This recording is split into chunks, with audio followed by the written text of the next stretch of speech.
الرحلة تجيء إلى مدرسة الحرم وإلى باصنا. والله الطلاب.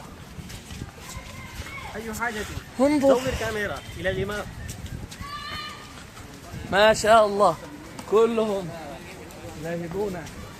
جاهزون وذاهبون إلى الباص ويتملكوا على كراسيكم.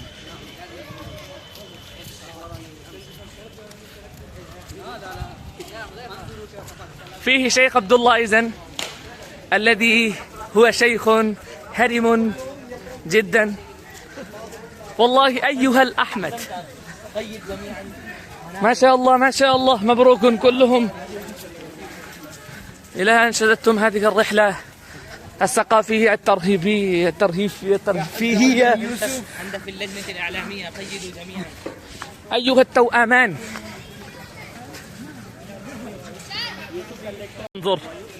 انظر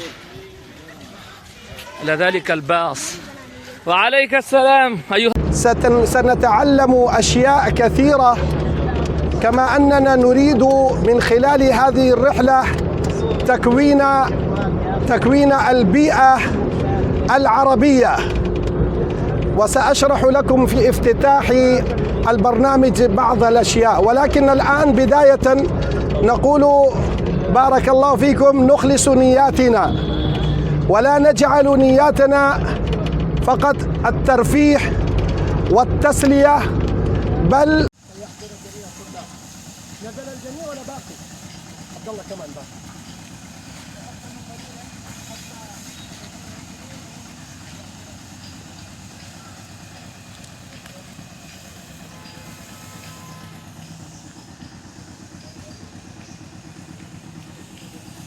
هذه الأجواء طيبة وفي رحاب مدرسة الحرم. ها نحن ندخل وأمامنا فضيلة الشيخ نجيب الحسن رئيس هذه الدار وأساتذة هذه الدار وطلابها في استقبال مولانا أبو بكر الصديق وصحبه الكرام. تفضل يلا تفضل انطلقوا يا شباب. خلاص يا شيخنا مولانا أبو بكر خليه ينطلق.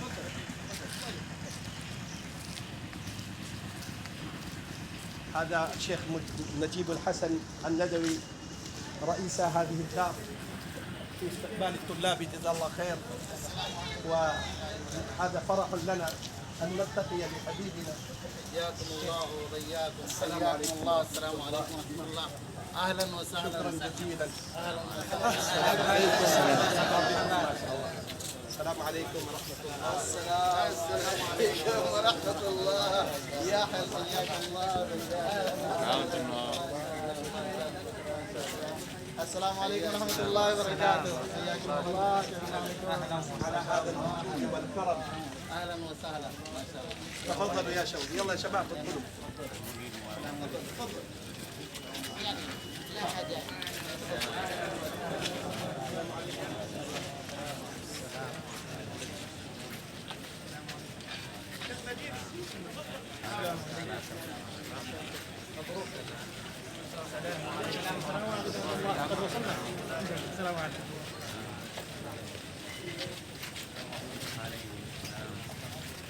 السلام عليكم.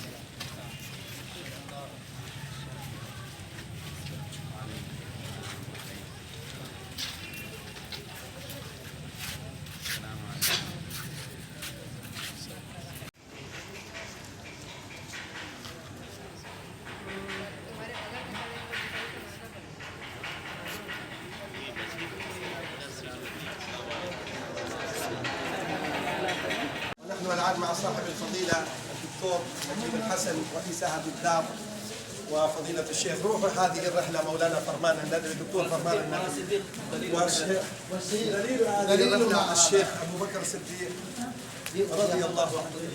ها أولا نجمع هنا نجمع الطلاب ها هنا. تفضل. ما شاء الله ما شاء الله تبارك الله. أجمل وما أبهى.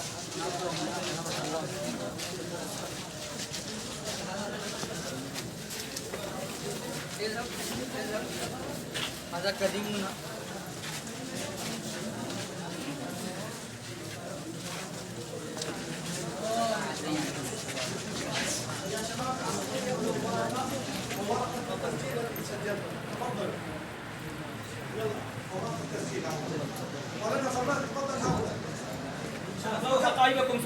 وفي نهاية السنة تهتم بعقد حفلات سنوية ذات الجوائز. ويعتني الاتحاد بدعوة رجالات الفكر الإسلامي لإلقاء المحاضرات أمام الطلبة، كما تعقد حفلات علمية للاستفادة من الشخصيات البارزة التي تزور دار العلوم.